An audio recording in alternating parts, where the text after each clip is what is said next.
இங்கே வா என்கிட்ட வா, இந்த ரைட்டில் வா. அப்படியே நேராக பாரு, நேராக பாரு, மங்கி உக்காஞ்சிட்டு இருக்கு பாரு. நல்லா உத்து பாரு.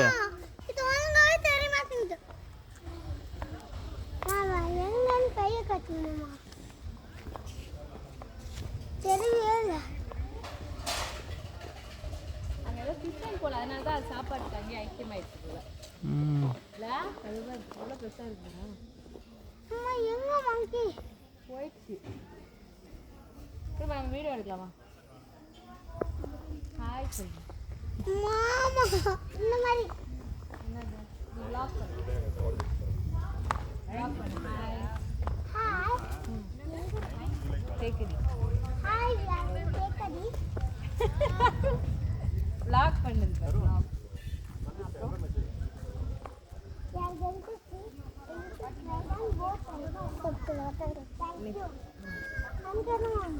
அவ சொன்னால